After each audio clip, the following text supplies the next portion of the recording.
Alhamdulillah Rabbil Alamin. Wassalatu wassalamu ala ashrafil anbiya wal mursalin wa ala alihi wa sahbihi ajma'in. Subhanaka la ilma lana illa ma 'allamtana innaka antal alimul hakim. Allahumma rabbi shrah li sadri wa yassir li amri wa hlul 'uqdatam min lisani yafqahu qawli. Kita masih lagi di bawah usul yang ketujuh. Ya, masih lagi tentang usul siyak dan sibak, dan kita masih membincangkan contoh yang ketiga ataupun contoh yang terakhir dalam siyak dan sibaknya. Walaupun ini contoh terakhir, tapi ini contoh yang paling kita paling banyak kita sentuh sikit, yang paling kita nampak, yang paling jelas bahawa kesalahan orang berpegang dengan tafsiran tanpa melihat kepada siyak dan sibak ni nampak jelas dalam contoh ketiga ni. Jadi contoh ketiga ni adalah contoh yang harus kita perhatikan lah. Apa dia kata last but not the least. Kena perhati molek.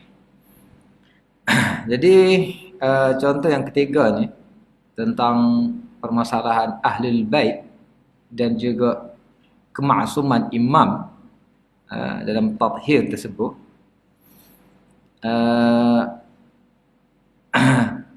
Kita telah jawab dah semalam melalui siyak dan sibak, melalui tafsiran ayat yang lain tentang Ahlul Bait.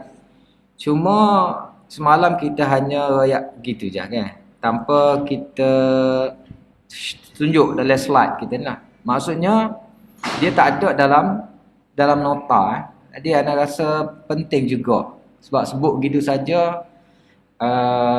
Ialah kalau kita kongsikan dalam nota dan ataupun dalam slide ni, kalau ana boleh insya-Allah kita akan share lah nota ni, dan kita boleh tengok mana tempat tu. Jadi sekali lagi kita nak tengok, sekali lagi kita nak kongsi tentang kekeliruan dalam memahami gelaran Ahlul Bait tu.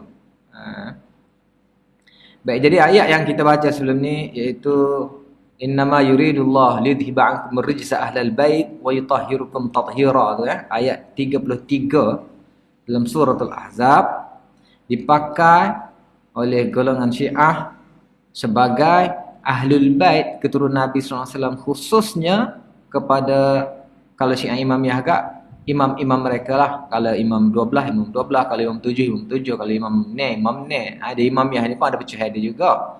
Cuma yang sering kita, ataupun yang kita tahu, yang cuba menyusup masuk ke tempat kita ni Syiah Imamiyah Ithna Asyara, ataupun Syiah Imamiyah Imam 12. Dan Syiah ni lah sebenarnya yang mendominasi Syiah lah ni, tempat-tempat kita lah, khususnya seluruh Nusantara ni. Malaysia, Indonesia, Selatan Thai, Filipina dan seumpamanya. Jadi kalau kita tengok ayat ni, hanya ayat ni lah, iaitu innama yuridullah liyudhhiba 'ankum ar-rijsa ahlal bait wa yutahhirukum tathhira. Dan kita telah bahaskan sedikit tentang apakah sesuai makna Ahlul Bait di situ dengan fahaman mereka, dan benarkah yutahhirukum tathhira ataupun tathhir di sini dengan maksud pemaksuman ataupun ismah yang diberikan kepada mereka. Sebab kita tahu bahawa dalam Ahlus Sunnah wal Jamaah, ismah ataupun maksum itu hanya diberikan kepada para anbiya. Sebab apa? Sebab maksum ni, ismah ni ada sebab dia, bukan saja bui untuk menjaga syariat. Kalaulah selepas Nabi itu dia khatamul anbiya, Nabi itu sebagai penutup sekalian alam, ada lagi penutup sekalian anbiya, ada lagi yang diberi ismah. Maksudnya ajaran Nabi belum sempurna. Sebab ismah itu menjaga syariat. Jadi seolah-olah Nabi ni tak ada lagi orang lain yang menjaga syariat, yang memerlukan apa ni kita kata title tu, ismah tu, maksum tu, untuk menjaga syariat. Soalnya syariat masih belum sempurna lah. Kalau ada kita bui lagi pada orang lain lah maksum. Sebab itulah kita tak bui dah maksum itu pada orang lain. Allah SWT hanya berikan kepada para anbiya. Baik, semalam kita dah tu beberapa dalil. Hari ni kita nak tulis, nak tunjuk dan nak kita kongsi bersama dalam slide kita ni, ataupun akan dimasuk ke dalam nota lah. Semua nota yang ada sekarang tak bubuh kan. Baik, kita nak bahas kekeliruan dalam memahami gelaran Ahlul Bait. Baik, Ahlul Bait dalam Al-Quran dan kata ganti nama merujuk kepada mereka. Ni kita bahas dah semalam. Hari ni kita nak tunjuk dalam bentuk lagu ni dan disimpan secara tertulis lah. Contohnya perkataan Ahlul Bait sendiri di dalam Al-Quran, kita tengok dia lebih merujuk kepada isteri Nabi. Kepada isteri Nabi. Contohnya dalam suratul Hud, walaqad ja'at rusuluna Ibrahim bil busyra. Itu tentang satu kumpulan ataupun rombongan para malaikat yang datang yang nak bawa berita gembira kepada Nabi Ibrahim. Qalu salama qala salamun. Fama labitha an ja'a bi'ajlin hanis. Falamma ra'a aydiyahum la tasila ilaihi nakirahum wa ujasa minhum khifah. Qalu la takhaf inna ursilna ila qaumi Lut. Lalu adalah dialog dia bahawa bila dia tak Nabi Ibrahim hidangkan kambing, dia tak makan. Nabi Ibrahim pun nampak ketakutan. Dia kata jangan takut, kami ni adalah malaikat yang nak diutuskan kepada kaum Lut. Maksudnya dalam utusan dia untuk menghancurkan kaum Nabi Lut. Okay, tetapi di samping itu dia singgah untuk mengkhabarkan berita gembira. Wa imra'atuhu qa'imatun fadhahikat. Dan isterinya, isteri Ibrahim lah, bukan isteri malaikat tu. Isteri Ibrahim qa'imatun fadhahikat. Dia berdiri sambil ketawa. Fabasyarnahu bi Ishaq wa min wara'i Ishaq Yaqub. Lalu kami sampaikan berita gembira bahawa dia akan mendapat anak nama Ishaq, dan Ishaq pula akan dapat anak Yaqub, yang mana mereka adalah keturunan Rasul. Mereka adalah juga para anbiya dan para mursalin. Kita tahu bahawa pada ketika itu pasangan sudah tua dan tak ada anak. Jadi di sini wa mar'atuhu sini adalah isteri Nabi Ibrahim. Wa mar'atuhu qa'imatun. Qa'imatun tu muannas lah. Fadhikat muannas juga. Fabasyarnaha. Tu dhamir muannas juga kan. Bi Ishaq wa bi war Ishaq Yaqub. Qalat ya wailata a'alidu wa ana ajuzum wa hadha ba'ali syaikha. Dan dia berkata, dhamir muannas masih lagi menuju kepada isteri Nabi Ibrahim. Ya wailata a'alidu wa ana ajuz. Tak peliknya. Adakah saya masih boleh beranak sedangkan saya sudah tua? Dan suami saya pun tua. Wah, inna hadha la syun ajib. Ini benda ajaib, mana boleh dia dah tua dah. Qalu ata'jabina min amrillah. Rahmatullahi wa barakatuhu alaikum ahlal bait. Lalu jawapan rombongan malaikat tu kepada isteri kepada Nabi Ibrahim, ata'jabina min amrillah. Adakah kamu heran? Sebab dia kata tadi, inna hadza la syai'un ajib. Jadi dia jawab, adakah kamu ta'jabin situ muannas. Maksudnya khitabnya ditujukan kepada isteri Nabi Ibrahim, wa mur'atuhu tu. Jadi adakah kamu terkejut min amrillah, tentang Allah, rahmatullahi wa barakatuh, rahmat Allah dan berkatnya atas kamu wahai ahlul bait. Wahai ahlul bait. Khitabnya nida munada di sini ahlul bait itu ditujukan kepada isteri Nabi Ibrahim. Begitu juga cuba tengok ayat yang kedua. Ini pun telah kita sentuh tapi tak tulis lagu ni lah kan. Iaitu cerita tentang kakak Nabi Musa. Apabila dia pergi mencari adiknya yang sudah diketahui telah diambil oleh keluarga istana, dan apabila pihak istana gagal mencari orang untuk menyusukan, maka dia pergi.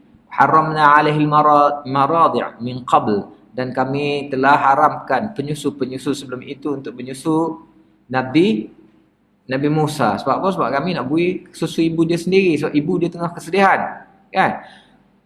Qalat hal adullukum ala ahli baitin. Qalat hal adullukum, katanya mahukah aku tunjukkan kepada kamu ala ahli baitin, kepada seorang ahli baitin. Dalam keadaan tak ada penyusu, dia merujuk kepada ahli baitin, mestilah seorang perempuan. Mestilah seorang perempuan. Jadi ibu kepada Nabi Musa sendiri. Yakfulunahu wa hum lahu nasihun. Jadi Quran sama ada isteri ataupun perempuan. Penggunaan ahli bait sini, isteri ataupun perempuan. Macam kita lah, semalam kita bagi contoh orang tina, orang rumah tu merujuk kepada perempuan. Boleh juga orang perempuan nak guna orang rumah untuk lelaki tak? Boleh juga. Tapi ahli baitin umumnya, dan Quran menerima bahasa ini, uruf bahasa bahawa ahli bait adalah isteri. Begitu juga dengan ayat ketiga, waqala li ahlihim kusu inni anastu naran. Dia berkata, yakni Nabi Musa berkata kepada ahlihi, kepada ahliyahnya, kepada zaujahnya, kepada isterinya. Sebab apa? Sebab tak ada orang lain dah. Dia dengan isterinya saja selain pada kambing-kambingnya. Kusu inni anastu nara. Tunggu sini, saya nampak ada api. La'alli atikum minha bi khabarin aw jadwatin minan nar la'alakum tastalun. Nanti takut-takut aku boleh bawa kepada kamu. Tak? Dengan ada berita apa-apa, ada orang yang ke atas sana, ataupun paling kurang tak ada orang pun boleh bawa lah api untuk kita guna api itulah untuk memanaskan dan seumpamanya. Baik. Jadi dalam konteks Al-Quran, ahla baitin, ahlu bait adalah bermaksud isteri ataupun perempuan. Lebih khusus pada isteri lah kalau ahla bait lalu. Tak? Jadi hak ni adalah jawapan-jawapan Al-Quran sendiri. Dan kalau mereka menimbulkan persoalan menimbulkan persoalan dhamir tu. Dhamir. Kenapa Quran menggunakan ayat tu lidhibakum, lidhiba'ankum, lidhiba'ankum rijs wa yutahhirakum tathira. Kenapa tak guna kunna? Sebab apa? Sebab kum ni untuk muannas, untuk muzakkar, untuk lelaki, sedangkan mereka perempuan. Gunalah liyudhiba ankunna. Kita tengok ayat yang sama, ayat yang kita kumpulkan tadi untuk ahlul bait, Allah pun guna dhamir muzakkar juga. Contoh wa mar'atu cuba tengok sini, qalu ata'jabina min amrillah rahmatullahi wabarakatuh alaikum ahlal bait. Khusus kepada ahlul bait itu diguna kum, bukan alaikunna ataupun alaiki. Sama juga dengan cerita Nabi ni, hal adullukum ala ahli baiti yakfuluna. Yakfuluna itu dhamir dhamir muzakkar juga. Kenapa tak guna yakfulna? Yang ketiga, qala li ahli umkusu. Umkusu pun dhamir muzakkar juga, apa tak guna umkusna ataupun kalau seorang umkusi. Nah, lepas tu la'alli atikum. Maksudnya jawapan kepada mereka ada dalam Al-Quran di tempat yang sama. So lagi kita kata okeylah. Kalau Quran guna, kalau Quran guna yuridullah lidhiba ankunna. Yuridullah lidhiba ankunna, lepas tu yuridullah lidhiba ankunna rijza wa yutahhirukunna tathira. Maka kita kata sesama masalah lah. Sesama masalah. Kalau gitu, tak syok. Tak ada game situ. Tak ada apa panggil. Tak ada macam satu teka-teki di situ. Serupa jugalah. Serupa juga dengan contoh yang pertama. Kan? Contoh yang pertama. Tengah cerita balil insanu ala nafsihi basirah walau alqa ma'adirah ataupun yunabba'ul insan. Tiba-tiba la tuharrik bihi lisanak. Apa dia tukar, dia iltifat ke dhamir ghaib terus kepada dhamir mukhatab. Apa dia tak kata kalau dia tak gini je. Dia kata kalau lah ayat Quran tu sebelum la tuharrik dia kata waqila lahu, katalah dak. Waqila lahu la tuharrik bihi lisanaka li ta'jala bi. Sesama masalah. Tak timbul dah. Tak timbul dah dua pendapat bahawa ianya dikhitabkan kepada Nabi Muhammad ataupun dikhitabkan kepada orang yang berhadapan dengan hari akhirat. Tak? Kalau dia kata gitu, kita kata kalau ayat tu sebelum la tuharrik kita kata waqila lahu ailil insan la tuharrik bihi lisanaka li ta'jala bi. Sesama masalah kita kata. Kalau gitu tak ada Tak ada kata, tak sedap situ. Maksudnya dia tak ada dua lapis makna. Dia tak ada dua lapis makna tersebut. Dia tak ada satu benda yang Allah nak beri dalam ujian ni kena ada benda gini kan. Jadi dia ini kalau Quran juga sebagai ujian kepada kita. Dalam ujian tu memahami dia juga kena ada benda-benda yang boleh dengan pelbagai makna, boleh dengan pelbagai lapis, boleh dengan tengok sudut tu daripada perspektif ni, ada banyak benda. Quran ni dengan maksud kita kata tidak selapis. Jadi gitu juga dengan sini. Kalau Allah buat apa kita katalah ayat tersebut namanya kunna yuzhiba'an kunna rijsa, maka tak ada lah golongan sesat ni. Tak ada lah golongan yang berpergag gitu. Sebab adanya golongan-golongan yang akan cuba cari tempat-tempat yang akan diguna. Kan dalam ayat yang tentang mustasyabihat dan ayat-ayat ni pun Allah juga mengatakan ada golongan yang sebegini. Fa'amal ladzina fi qulubihim zayghun fayattabi'una ma tashabaha minhu ibtigha'a mardati. Fa'amal ladzina fi qulubihim zayghun fayattabi'una ma tashabaha minhu wa ibtigha'a ta'wilih wa ma ya'lamu ta'wilahu illa Allah. Jadi ada golongan orang yang cuba mencari-cari tempat lagu ni, tempat-tempat yang boleh dia pusing, tempat-tempat yang boleh dia guna untuk kepentingan dia. Dan mentakwilkannya. Jadi kumpulan orang yang hatinya lagu ni dia akan cuba cari tempat yang boleh dipusing. Pun kita kata ni sebelum ni kita akan jumpa dengan tempat kita pun jumpa dengan tafsiran-tafsiran yang menggunakan takwilan-takwilan yang lari. Kita kata apa ni? Contoh yang kita beri sebelum ni, wa'bud rabbaka hatta ya'tiyakal yaqin. Sembahlah Tuhanmu hingga sampai keyakinan kepada kamu. Jadi tak semaya pokok dia. Sebab apa tak semaya? Sebab kami sudah yakin. Dan Al-Quran mengarahkan untuk beribadah hanya sampai ke ghayahnya, hentinya ataupun siapa dia punya penamatnya ialah sampai keyakinan. Bila dah yakin, bolehlah semayanya. Sebab Quran tu dah larang dah. Apa guna dia kata hatta di situ kalau kita masih lagi semaya? Dah yakin dah ke? Jadi orang tak semaya lagi, orang tak yakin lagi. Tak yakin semaya lah kalau dia mau tak yakin. Kawan yakin dah, sebab tu kawan tak semaya. Sebab tu kita tengok pula, betul ke ada takwilan begitu tu?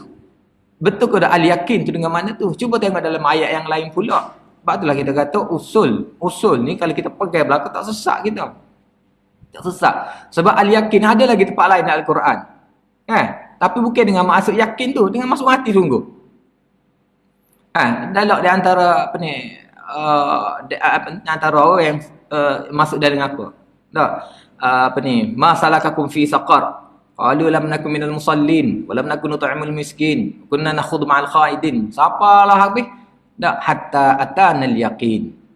Kalau kita kata hatta atana al yaqin situ sehingga datang keyakinan, maksudnya dia bukan kafir. Sedangkan dia kafir.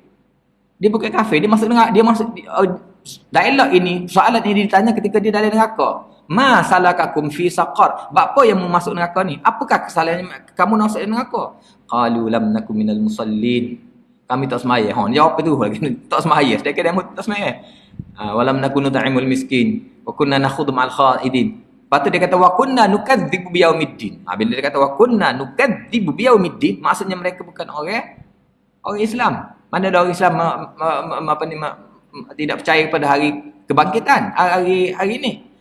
Jadi hatta atanal yaqin. Hatta atanal yaqin, betul-betul serupa dengan wa'bud rabbaka hatta ya'tiyakal yaqin. Betul-betul serupa. Apa-apa hak tu ditakwilkan dengan maksud keyakinan, kepercayaan kamu dengan hak ni kalau kita tak boleh kita kata dengan keyakinan tersebut. Sebab macam mana kawan ni yakin bila dia sebenarnya adalah ahli neraka dan bukan orang Islam. Sebab itulah usul ni sangat penting. Usul iaitu mula-mula sekali Al-Quran dengan Al-Quran. Tengok dulu tafsiran Al-Quran di tempat yang lain. Seperti mana kita boleh menjawab. Kita boleh menjawab al-yaqin. Kesalahan mereka mengatakan bahawa mereka berhenti semaya sebab mereka sudah yakin dengan memakai makna yakin tersebut dengan maksud sudah keyakinan dalam bahasa Malaysia. Kita boleh jawab. Dengan Al-Quran juga bahawa al-yakin bukan dengan keyakinan tersebut, tapi dengan kematian. Sama juga dengan ni. Sama juga. Ahlul Bait yang mereka pakai dengan maksud Ahlul Bait itu bukan. Dengan Quran juga kita jawab bahawa Ahlul Bait itu bukan dengan maksud anak cucu ataupun menantu. Tetapi sebaliknya adalah isteri Nabi So, yang kedua, hak jelas sekali ialah si anak sibak lah. Ya nisa'an nabi, lastunna ka'adam minan nisa' tu. Kalau ada, maksudnya dua sudut kita boleh jawab sini. So, yang kedua, tathir. Tathir. Kemarin kita sebut juga tathir, tapi kita tak tulis. Hari ini kita tulis ya, untuk dikongsikan bersama. Dan mungkin insyaAllah lepas ni kita share lah dalam apa ni, grup atau seumpamanya. Jadi, tathir. Dia mengatakan bahawa imam itu adalah ma'asum. Sebab Allah kata, wa yutahhirukum tathira. Jadi kita nak jawab juga bahawa tathir itu tidak dengan maksud maksum dengan ayat Quran juga. Sebab penggunaan tathir di tempat lain bukan dengan maksum. Cuba tengok ayat pertama. Idh yaghshikumun nu'as amanatan minhu wa yunzil 'alaikum minas sama' ma'an litahhirakum bihi. Ini cerita tentang para sahabat yang selepas perang dan seumpamanya, apabila mereka tiba-tiba mengantuk, amanatan sebagai satu keamanan pada mereka, wa yunzil 'alaikum minas sama' dan Allah turunkan air daripada langit liyutahhirakum. Ini cerita ni boleh rujuk dalam sirah dalam peperangan mana. Jadi Allah mengata liyutahhirakum, untuk Allah tathirkan kamu. Kum tu siapa situ? Sahabat. Jadi kalau kita kata tathirkum tu dalam ayat tathir yang dikata ayat tathir lah, sebagai ni pun ayat tathir juga ni kira. Kalau ayat tathir yang kata maksum itu kepada ahlul bait dengan masuk keturunan Nabi SAW, maka sahabat juga diberi tathir. Jadi sahabat juga maksum jugalah kalau gitu. Sebab apa? Sebab kalaulah dikata semata-mata tathir itu memaksumkan ahlul bait, sahabat juga ditathirkan. Sahabat juga ditathirkan. Litahhirakum, kum itu khitabnya pada sahabat. Sahabat juga maksum, tapi kita tak kata sahabat maksum. Kan? Yang kedua, ma yuridullah liyaj'ala 'alaikum min haraj walakin yuridu litahhirakum. Ini ayat ni tentang ambil ismaya tu. Ya ayyuhalladzina amanu idza qumtum ila shalah faghsilu wujuhakum wa aydiyakum ilal marafiq, seterusnya sampai kepada ayat tayamum. Akhirnya Allah katakan apa? Ma yuridullahu liyaj'ala 'alaikum min haraj. Bukanlah hukum-hukum tersebut, hukum tayamum, hukum apa untuk memayahkan kamu. Walakin akan tapi yuridullahu ayyutahhirakum. Allah nak membersihkan kamu. Kamu ni siapa ni? Semua umum ni. Semua orang Islam, orang yang bertaharah lah. Orang yang bertaharah. Jadi adakah orang yang bertaharah? Semua itu maksum. Dah, innallaha yuhibbul mutatahhirin. Allah suka para yang maksum. Sebab mereka semua bertaharah. Tidak gitu. Kita juga ayat yang ketiga. Ya ayyuhar rasul la yahzunkal ladina yusari'una fil kufr minal ladina qalu amanna bi afwahihim wa lam tu'min qulubuhum. Ini pula Allah SWT mengatakan dalam memujuk Nabi, wahai Nabi, janganlah kamu merasa duka cita bila orang-orang yang cuba buat komplot mula-mula masuk Islam lepas akhirnya mereka keluar daripada Islam. Mereka ni munafik lah, bapak munafik ni, kan? Ada ayat tu panjang sehingganya Allah katakan apa akhirnya tentang orang itu, tentang orang golongan yang nak buat plan untuk melemahkan Nabi. Mula-mula mereka isytihar masuk Islam, lepas tu isytihar keluar daripada Islam. Mereka munafik ni. Allah kata gana? Allah kata ulaikal ladina lam yuridillahu an yutahhira qulubahum. Tathir juga. Orang-orang tu Allah tidak mahu untuk mentathirkan hati-hati mereka. Adakah dengan masuk sini Allah tidak mahu memaksumkan mereka? Jadi Allah tidak mahu memaksumkan orang-orang munafik tersebut. Bukan. Tathir di sini pakailah nama asalnya, jangan ditakwilkan. Jadi Al-Quran sendiri menjawab semua tu. Dalam bab Ahlul Bait ada berlaku jawapannya dalam Al-Quran, dan dalam bab tathir ataupun maksum mereka ada juga jawapannya dalam Al-Quran. Okay. Lepas tu hadis kisah pula, sebagai sokongan dia. Hadis kisah, dan mereka merasa ni kuat ni. Adalah beberapa dalil yang mereka merasakan dalil-dalil ni kuat. Orang ahli sunnah akan rebah dengan dalil-dalil tersebut. Lah kalau orang tak tahu akan rebah lah.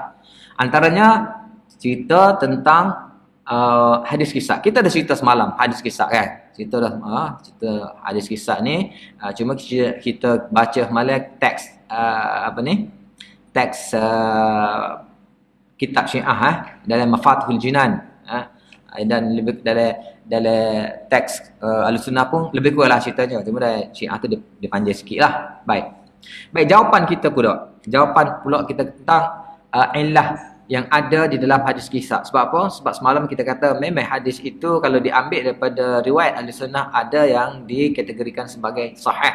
Tapi sebagaimana kita bentangkan juga semalam bahawa penilaian hadis tidak semestinya melalui riwayat saja.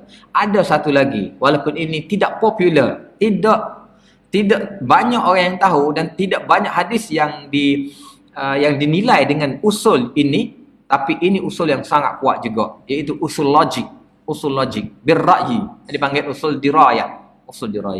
Dan usul dirayah tersebut ataupun dalam kita nak mengesan apakah ada sesuatu yang tak kena, something wrong, something not right yang ada dalam hadis tersebut dipanggil illah. Ada hadis itu kalau dikatakan berillah dipanggil hadis ma'lul. Kita perhati sini bahawa yang pertama yang akan menyebabkan bahawa cerita itu tidak logik, tidak ada, ataupun cerita itu salah, cerita itu tidak kena, ialah yang pertama, surah Al-Ahzab paling lewat turun secara keseluruhannya adalah pada tahun ke-6 Hijrah. Surah Al-Ahzab menceritakan tentang peperangan Ahzab, yang mana perkumpulan kumpulan bersekutu ni, tentera bersekutu mengepung Nabi SAW di Madinah. Paling lewat ayat ataupun surah ini paling lewat turun secara komplit, secara keseluruhan ialah pada tahun ke-6 Hijrah. Lewat menara tu 6 Hijrah. Sedangkan Hasan dan Husain lahir tahun berapa? Hasan lahir pada tahun ke-7 Hijrah.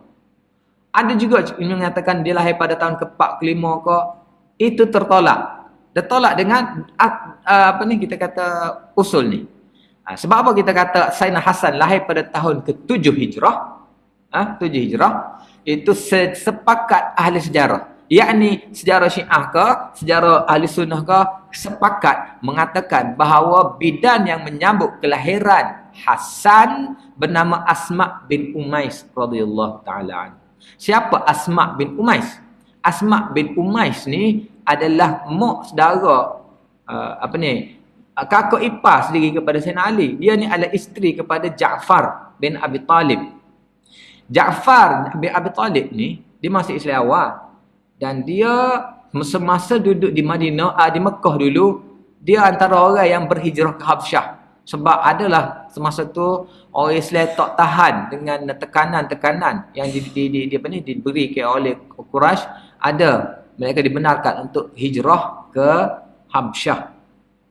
Jadi Ja'far dan isteri Umais ni memang mereka berhijrah ke Habsyah, dan pulang ke Madinah adalah pada tahun ke-7 Hijrah, iaitu selepas peperangan Ahzab. Jadi bila dia yang menyambut, semua sepakat sekata dalam bab ni, dia yang menyambut kelahiran Hasan dan suaminya Ja'far tak ada dengan peristiwa Ahzab, maka peristiwa ataupun cerita tentang kisah yang dikaitkan dengan ayat tathhir tersebut adalah tertolak. Tak logik. Macam mana dia boleh ada ketika dia belum dilahirkan? Itu Hasan. Husain pula, Husain sepakat juga sejarah, sama ada sejarah Syiah atau sejarah Ahlussunnah, bahawa dia dia lahir, dia disambut kelahirannya oleh Ummul Fadl. Ummul Fadl yang menyambut kelahirannya iaitu pada tahun ke-8 Hijrah. Okey. Ummul Fadl ni siapa? Ummul Fadl ni pun begitu juga.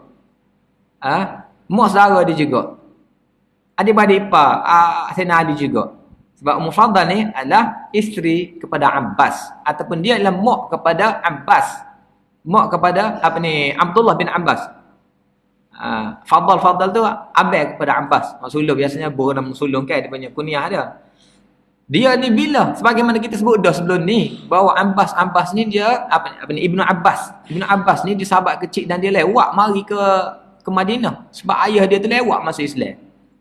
Lepas Fatah Mekah gapo, barulah ayah dia tu Abbas bin Abu Talib masuk Islam. Abbas ni lewat masuk Islam. Dan selepas tu dia ikut Nabi SAW daripada Mekah, katanya sampai 9 Hijrah. Kalau sampai 9 Hijrah 9 Hijrah. Kita kata awal lah 8 Hijrah. 8 Hijrah pun 8 Hijrah pun apa kita kata peristiwa ayat tathir tu turun bila? Tathir turun bila? Paling lewat 6 Hijrah ataupun 5 Hijrah. Jadi berapa tahun senggang masa? Maksudnya ayat tathir tersebut turun kononnya bila Nabi sallallahu alaihi wasallam peluk belaka semua 5 individu tersebut ataupun 4 lah, 5 termasuk dia, turun ayat tathir, ayat yang memaksumkan mereka. Sayyidina Hasan dan Sayyidina Husain belum lahir. Tapi dalam cerita tu lagu mana? Cerita tu bukan seperti budak kecil tu. Seperti orang budak yang sudah besar. Mari tanya, Assalamualaikum wahai bonda. Buat apa ada bau gini-gini? Mana apa ni? Super bau datuk kita tak? Mana datuk kata gilah. Dia pergi, Assalamualaikum datuk. Boleh tak saya masuk sekali? Hak Hasan dan Husain. Itu bukan dialog budak almost tahun. Kan? Paling kurang kita kata 2-3 tahun tu. Sedangkan pada saat mereka belum lahir pun. Beberapa tahun lepas tu baru lahir. Jadi di sini daripada sudut apa ni? Daripada sudut sejarah, daripada sudut tarikh, cerita ini tak lagi. Cannot go. No. Cerita ini tak lagi. Cerita ini adalah palsu. Ataupun kalau kita kata bukan peristiwa ayat surat Al-Ahzab. Katalah kita kata, kita cari yang lain. Dia terpaksa mencari ayat lain lah. Ayat tu dah tak boleh pakai lah. Ayat tathir sudah tidak boleh dipakai untuk menyabitkan asbabun nuzul dia dengan ataupun kaitan peristiwa dengan hadis kisah. Tak lagi dah. Tak logik. Jadi tak logik begini. Inilah ilah yang ada dalam ini diperhatikan oleh ahli sejarah bahawa ini tidak mungkin berlaku. Ini satu fakta yang silap, yang salah. Dan kita kata meme daripada sudut sejarah, sisipan-sisipan dhaif ni sangat-sangat banyak. Ulama selain daripada hadis, sejarah juga, mereka juga membuat saringan-saringan yang sangat ketat. Cuma hadis lebih ketat. Pada peringkat tu hadis lebih ketat. Banyak hadis-hadis yang disingkirkan, hadis-hadis yang ditengok daripada dua usul ni dibuang. Tetapi sirah tidak seperti hadis. Dia punya tapisan tidak sehalus hadis. Banyak kita tengok sirah-sirah yang akhirnya masuk juga. Ada sirah-sirah yang tidak sahih dan akhirnya masuk dijadikan hujah dan seumpamanya. Walaupun masih berlaku, kita kata ulama kita masih lagi menyaringnya, tapi oleh kerana banyak sangat dan tapisan pada peringkat awal tu tidak halus sangat, tu masuk diserap dan ini diserap ke dalam hadis. Jadi cerita tentang hadis al-kisah adalah tidak logik. Dia ghair ma'kul, dia tidak kena dengan dirayah. Maka hadis itu telah jatuh statusnya daripada sahih kepada tidak sahih. Lepas tu kesan daripada menerima hadis kisah. Dari segi logik yang lain pula, kesan daripada menerima hadis kisah. Baik, kalau kita terimalah bahawa hadis itu berlaku sungguh. Katalah dia tak ada kaitan dengan ayat tathir, tapi dia ada sungguh. Ada sungguh satu peristiwa bahawa Nabi sallallahu alaihi wasallam telah memeluk dua orang cucunya Hasan dan Husain, dan juga Fatimah dan seumpamanya, dan menyerkupnya dan mengatakan Allahumma haula'i ahlul baiti, ya Allah, hak ni sahajalah ahlul bait aku. Apa kesan dia? Yang pertama, kita dapati bahawa Nabi SAW telah mengamalkan pilih kasih di antara cucu-cucu Nabi SAW. Sebab apa? Sebab Nabi SAW begitu je cucu-cucu, begitulah anak natu dia. Nabi ada ramal lagi natu, Nabi ada ramal lagi anak cucu yang lain. Duduk mana semua mereka? Apa kedudukan mereka? Apa hal kalau mereka tahu? Bila Nabi SAW hanya berdoa khusus untuk ni je. Untuk dua orang cucu dia ni saja, Hasan dan Husain. Tapi memanglah sejarah ni bila kita tengok, bila kita kaji, bila sebut je nama cucu Nabi tu Hasan dan Husain je. Tak. Hasan Husain, seolah tak ada cucu-cucu Nabi yang lain. Sedangkan Nabi ada ramai lagi cucu selain pada Hasan dan Husain, dan Nabi jaga cucu dia. Nabi sangat sayang pada cucu-cucu yang lain. Nabi tidak mengamalkan pilih dan kasih. Tak. Contohnya anak-anak Zainab. Anak-anak Zainab. Nabi juga ada seorang anak perempuan nama dia Zainab, yang lebih tua lagi, kakak lagi daripada Fatimah. Zainab ni ada dua orang anak. Satu nama Umamah, seorang lagi nama Ali. Ada orang panggil Ali Zainab. Hak ni, dua orang ni Umamah dan Ali, cucu dia daripada Zainab ni, Nabi jaga setelah Zainab diambil ataupun berpindah ke Madinah. Sebab apa? Sebab tu lelaki Zainab Abul As Ar-Rabi' ni dia tak masuk Islam pada masa tu. Pada masa tu tak masuk Islam lagi. Jadi dia tak saya pindah. Dia tak saya hijrah lah. Jadi Nabi SAW ambil dulu. Ataupun dia benarkan ataupun dia hantar Zainab ni ke Nabi, ke pangkuan Nabi SAW, dan dia duduk di Mekah. Tu lelaki dia ni. Jadi anak dia ni, Umamah dan Zaid ni, dijaga oleh siapa? Dijaga oleh Nabi lah, tok dia. Dan kita pernah dengar kan bahawa Nabi SAW semaya dukung cucu. Dukung cucu Tino. Time dia sujud, dia tak bawah. Time dia nak dikiam balik, dia dukung. Siapa dia tu? Anak Zainab lah nama Umamah ni. Anak Zainab nama Umamah ni. Jadi Nabi ada anak, ada cucu yang lain. Dan Nabi saya. Nabi duduk sekarang Nabi saya. Tapi sejarah telah memain satu peranan yang cukup hebat dalam menonjol ke Hasan Husin saja. Sehingga orang lain tak ada. Banyak juga kita tengok ahli sejarah yang cuba nak mematikan watak mereka dengan mengatakan cucu Nabi mati masa kecil. Banyak mati masa kecil. Seolah-olah yang hidupnya adalah Hasan dan Husin. Sedangkan hak ni hidup siapa ke tu? Macam Ali. Ali ni pun hidup lama juga. Dalam cerita yang Nabi SAW ketika Fatah Mekah. Ketika Nabi SAW telah menguasai Mekah dan para sahabat semua telah memecahkan berhala di Mekah. Cucu dia yang bernama Ali, tepat hak tinggi-tinggi tu Nabi tak sapa, Nabi angkat cucu dia atas belakang dia ni, atas tekak dia untuk jolok tu jatuh. Cucu dia mana? Inilah Ali, anak kepada Zainab. Bukan Sayyidina Ali, sebab ada juga orang nak kaitkan dengan Sayyidina Ali. Tak logik Sayyidina Ali. Sayyidina Ali umur berapa dia masa tu? Tak, okey dia sanggup, dia natu, sanggup nak naik ukah kata tua nak, kan? Nabi nak akak dia, nak akak Sayyidina Ali. Bukan, Nabi akak cucu dia ni. Mestilah Nabi akak kecek, dia tidak akak orang tua dah. Jadi ada lagi cucu-cucu Nabi. Apa kedudukan mereka? Apa status mereka? Apa perasaan mereka? Ini satu bentuk diskriminasi yang teruk dilakukan oleh seorang ayah. Dalam bab lagu ni, bukan dalam bab bagi harta ni. Kalau dalam bab harta tak apa lagi.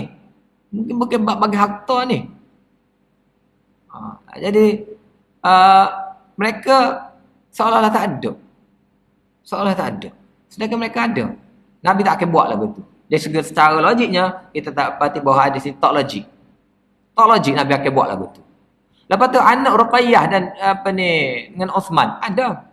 Anak Ruqayyah bin Osman nama Abdullah bin Osman. Abdullah bin Osman. Ni lahir masa di Habsyah juga. Sebab Osman juga, Ruqayyah juga pernah pernah berhijrah ke Habsyah. Lahir di sana dan keturunan dia ni pun, anak dia nama Abdullah ni pun ramai keturunan dia di ni. Riwayat Syiah mengatakan mati kecil, semua mati kecil. Padahal tak. Dia mati umur 75 tahun. Nah, ayatnya anak-anak mereka ini seolah-olah cuba di'idam, cuba dihapuskan, cuba didelete. Sebab apa? Sebab nak tonjol kan Hasan dan Husin. Seolah anak Nabi Hasan dan Husin. Cucu Nabi. Paling teruk sekali, Hasan dan Husin ni pun bukan dua bandik tu juga. Dia ada lagi kakak dia. Ada lagi kakak dia. Nama Ummu Kulsum dan Zainab. Sayyidina Ali ada lagi anak lain selain dengan mak lain pun ada. Tak. Dengan mak lain pun Sayyidina Ali ada anak. Tak apalah kita kata tuan, ni hak dengan Fatimah ni. Dengan Fatimah ni ada lagi Ummu Kulsum. Ada Ummu Kulsum. Apa pun Nabi tidak bawa. Sedangkan Ummu Kulsum tu kakak. Maksudnya dia ada dah pada masa tu. Dia ada dah pada bagi kata dia tak ada. Dia Hasan Husin lahir dah, Ummu Kulsum dengan Zainab tak lagi. Tak, dia sudah lahir Ummu Kulsum. Sebab ada dalam cerita Syiah juga mengatakan ketika Fatimah ketika dia merajuk nak pergi rumah ayah dia, rumah Rasulullah. Daripada ni dia ada tak kena dengan Sayyidina Ali, dia telah mendukung Hasan atas tekak, sebelah ni pula Husain atas tekak Hasan, dan dia bimbing tangan sebelah lagi, dia bimbing tangan Ummu Kulsum. Jadi Ummu Kulsum terkakak lah. Tokai kakak pula yang di diheret. Kecek. Tak tahu ni. Jadi mereka telah cuba seleweng lagu tu. Dan sebab apa pula? Kenapa Ummu Kulsum dan Zainab ini tidak dimasukkan sekali? Pun ada cerita juga. Sebenarnya Ummu Kulsum dan Zainab ni dia masuk sebelah Yazid. Sebab Ummu Kulsum dan Zainab ni sebenarnya, ataupun Ummu Kulsum ni sebenarnya dia adik-beradik Husain. Sebenarnya Husain masa pergi Karbala dia bukan dia seorang, dia rombongan dia, dan bila dia di ambush di tengah jalan, dikepung dan dibunuh, bukan semua mati, ada yang sempat melarikan diri. Dan melarikan diri itu gimana? Adik-beradik dia melarikan diri itu gimana? Pergi ke berlindung dengan Yazid di Syam. Sebab apa mereka berlindung dengan Yazid? Sebab mereka tahu siapa yang mengepung dan membunuh Husain dan rombongan Husain di Karbala. Orang yang sama yang mengajuk Husain untuk bergabung di Kufah, orang Kufah sendirilah yang mengepung dan membunuh mereka. Jadi sehingga tu mereka lari duduk di Syam, dan Yazid pernah menawarkan dia nak tinggal di Syam ataupun nak balik ke Madinah, dia tak say. Dia nak duduk dan mati di Syam. Jadi mereka ini sebenarnya berpihak kepada Yazid dengan maksud mereka membongkar jenayah yang telah dilakukan oleh Syiah kepada abang dia ataupun kepada adik dia Husain. Jadi di situlah sebabnya nama ataupun individu-individu itu tidak dimasukkan ke dalam hadis kisah.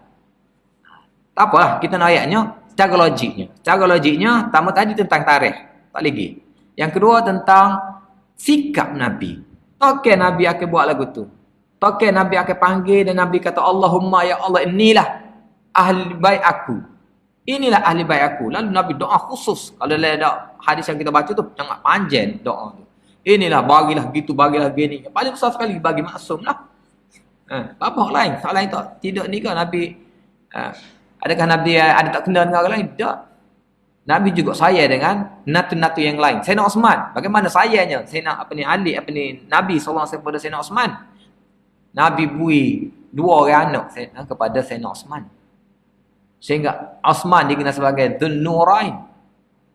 Kepada Abil As tadi pun Nabi sayang. Nabi pernah puji dia sebab dia walaupun dia belum masuk Islam, tapi dia dihantar, dia tahu khianat kepada anak Nabi SAW, dan dia setia. Dia tak masuk Mekah, dia tak nikah pun. Bukan Sayyidina Ali saja menantu yang kesayangan dia. Sayyidina Osman juga menantu kesayangan Nabi SAW. Dan Abul As pun juga menantu kesayangan Nabi SAW. Pun begitu juga cucu cicit dia. Bukan Hasan Husain saja menjadi menantu anak cucu kesayangan Nabi. Anak cucu yang lain pun adalah anak cucu kesayangan Nabi SAW. Jadi kenapa kita boleh terima bahawa Nabi SAW hanya mengumpulkan ni dan mengatakan, ya Allah, hak inilah ahlul bait aku. Okay. Baik, itu lebih kurang kita kata jawapan lah. Jawapan kepada kemusykilan yang lahir daripada takwilan yang tidak melihat siyak dan sibak. Dengan maksud bahawa sebelum kita mentafsirkan sesuatu ataupun mencari persoalan, jawapan, memecahkan permasalahan sesuatu di luar Al-Quran, carilah dulu dalam Al-Quran. Sebab jawapan dia kadang-kadang hanya ada dalam Al-Quran sendiri. Ada dalam Al-Quran sendiri. Kan? Jadi tengok dulu dalam Al-Quran. Ada jawapan Al-Quran, bahawa kita tak perlu lagi pada jawapan yang lain. Kalau tak ada dalam Al-Quran, barulah kita cari hadis-hadis yang sahih. Ataupun tak ada dalam hadis-hadis yang sahih, barulah pergi kepada pendapat-pendapat sahabat. dan seterusnya kepada pendapat tabi'in. Ayatnya dia punya flow lagu tu. Tak boleh terus meninggalkan usul-usul tersebut dengan mencari takwilan-takwilan yang lain. Okey, jadi itu semua lebih kurang lah contoh-contoh yang kita berikan tentang usul yang ketujuh, iaitu siyak dan sibak. Mentafsirkan Al-Quran berdasarkan ayat awal, ayat sebelum dan selepas. Sama ada ayat tu sebelum satu ayat, sebelum satu ayat, atau 2-3 ayat kumpulan ayat, maksudnya penceritaannya tu, ataupun mungkin atas lagi ke bawah lagi ke, tapi kaitannya masih ada, maka itu dipanggil siyak dan sibak. Ada tanasub dia, ada kemunasabahan, ada ikatan dia dalam memahami ayat tersebut. Jadi dengan usul ini kita tak akan tersandung lah sebagaimana golongan yang sesat ni telah tersandung. Okay. Baik, seterusnya usul yang ke-8. Usul yang ke-8, fahmul Quran ala daw'it tartib an-nuzuli. Memahami Al-Quran mengikut tartib turun surah. Tartib turun surah. Al-Quran boleh difahami dengan 2 cara, iaitu berdasarkan tartib turun ayat-ayat dan atau surah-surah. Yang kedua, tertib yang terdapat di dalam Al-Quran, yakni mushaf. Jadi Al-Quran ni dia ada 2 tartib dia. Tartib yang pertama, tartib nuzuli, ini nak dari sudut tarikh turun. Hak mana dulu? Zaman mana, katalah Mekah tu, zaman Mekah. Zaman Madinah. Mekah pula peringkat mana? Kan? Mekah ni ada beberapa peringkat. Peringkat Nabi awal-awal, Nabi SAW tidak sebarkan dakwah. Peringkat yang Nabi sebarkan dakwah. Peringkat Nabi kena ketekan, diboykot. Peringkat Nabi nak dibunuh. Ada banyak peringkat pula di Mekah. Dan di Madinah pula ada peringkat-peringkat dia jugalah. Yang ayatnya ada peringkat-peringkat penurunan Al-Quran itu, dan ayat-ayat yang turun itu mengikut peringkat-peringkat tersebut dipanggil tartib dia, tartib nuzuli. Yang kedua, tartib Al-Quran yang teradap dalam mushaf, iaitu tartib surah yang kita tahu 14 surah itulah, bermula suratul Fatihah, suratul Baqarah, Ali Imran dan seumpamanya. Itu tartib. Jadi kedua-duanya dua ni memainkan peranan dalam kita nak memahami. Dalam kita nak memahami ayat Quran ni, dua-duanya ada peranan masing-masing. Okey. Untuk mengetahui tartib ayat turun ayat-ayat Al-Quran dan surah-surahnya, anda mestilah mengetahui sebab-sebab turun, asbabun nuzul terlebih dahulu. Okey. Jadi hak nak pastikan bahawa hak mana dulu ataupun tartib dia lagu mana, kena tahu asbabun nuzul dia lah.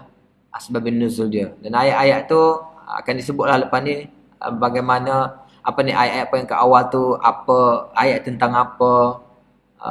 Kita boleh faham dalam bila kita baca, kita faham lah. Ayat-ayat Makki ni tentang apa? Tentang kita kata permasalahan Nabi SAW bila dakwahnya ditolak, dan penekanan Nabi dalam menetapkan tauhid, dalam menetapkan bahawa Allah itu Tuhan sekalian alam, Allah itulah sebagai mudabbir, sebagai Rabb yang mengatur sekalian alam siang dan malam seumpamanya. Itu ayat-ayat yang berkaitan dengan penerapan ataupun penanaman akidah tentang keesaan ketauhidan Allah SWT. Itu peringkat-peringkat Mekah lah tu. Peringkat-peringkat Mekah.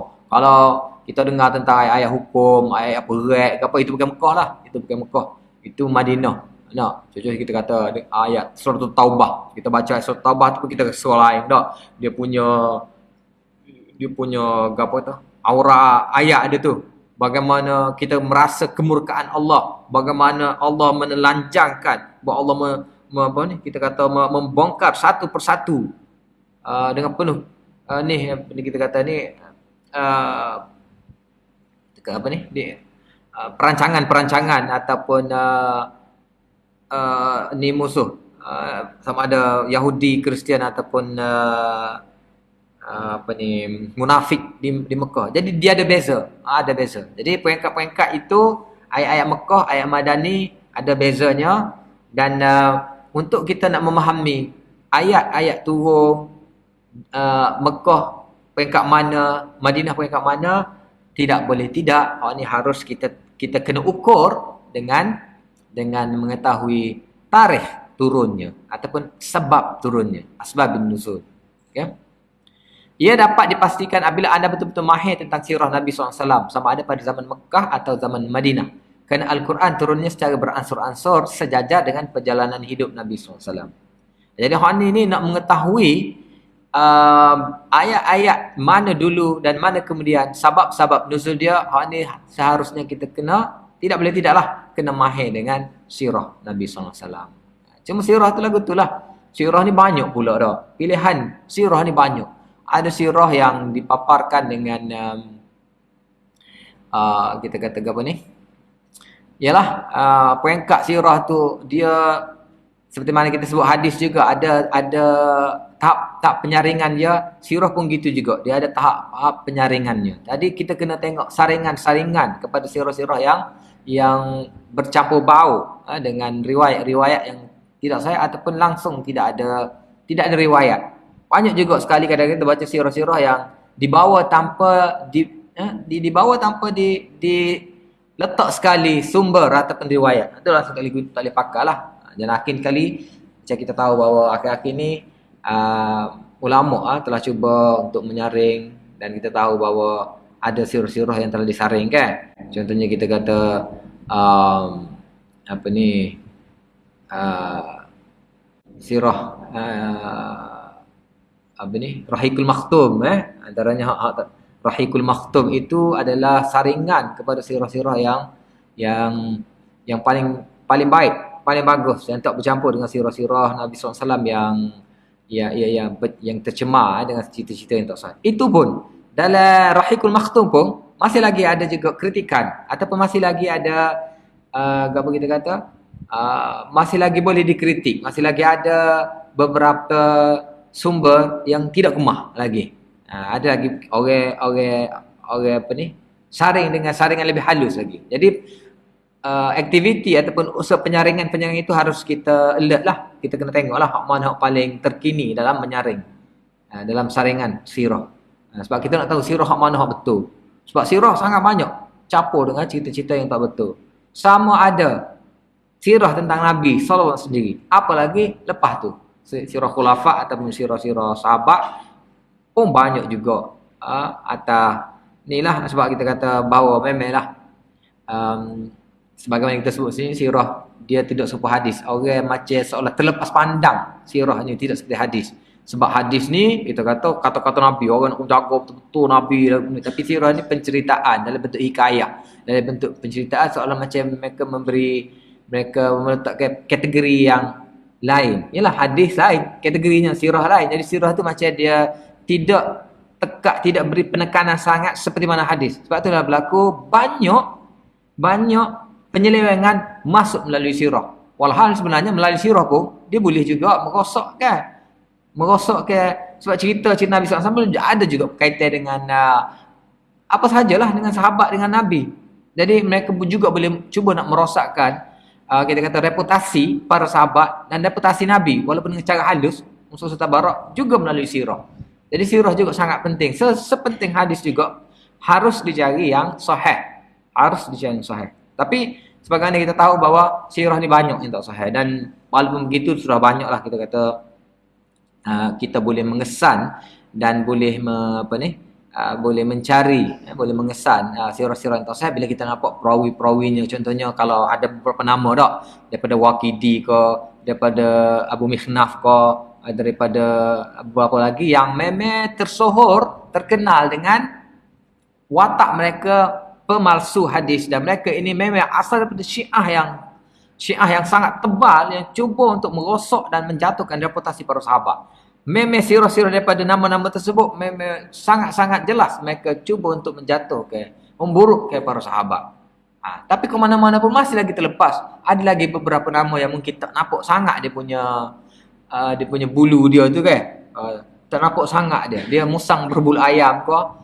Contohnya kita kata tentang ada setengah-setengah yang diangkat sebagai imam, contohnya Ibnu Ishaq dan seumpamanya. Tapi bila diperhalusi daripada saluran Ibnu Ishaq juga banyak sangat cerita-cerita yang kalau kita terima, kita kena pejam mata bahawa sahabat itu adalah satu generasi yang buruk. Sebab mereka juga unsur-unsur tabarruk, unsur-unsur memburukkan para sahabat ini masuk juga melalui individu-individu tersebut. Jadi mungkin kita kata kita sudah tolak Waqidi, Abu Mihnaf dan seumpamanya, tapi ada lagi. Sebab itulah kita kata penyaringan sirah ini juga harus berterusan. Sebagaimana kita halus kita menyaring hadis, sirah juga halus. Sebab masing-masing juga menjaga nama baik Islam, nama baik Nabi sallallahu alaihi wasallam. Jadi dalam sirah ini kena hati-hatilah, kena hati-hati. Orang yang cuba memahami Al-Quran tanpa melalui sirah Nabi SAW bukan saja akan kecundang, malah akan tersasar jauh dari kebenaran. Sirah juga memainkan peranan yang penting. Cuma itulah, dia banyak terpalit. Sirah ni banyak terpalit dengan cerita-cerita yang tak sepatutnya dinisbahkan kepada Nabi SAW. Okay. Baik, surah-surah Makkiyah dan Madaniyah. Ini rasa boleh kita sambung esok lah. Kita dah. Surah-surah terbagi kepada Makkiyah dan Madaniyah. Okey. Yang ini kita akan sambung esok insya-Allah. Jadi setakat terang hari ini. Subhanakallahumma wa bihamdika asyhadu an la ilaha illa anta astaghfiruka wa atubu ilaik. Subhana rabbika rabbil izzati amma yasifun. Assalamualaikum.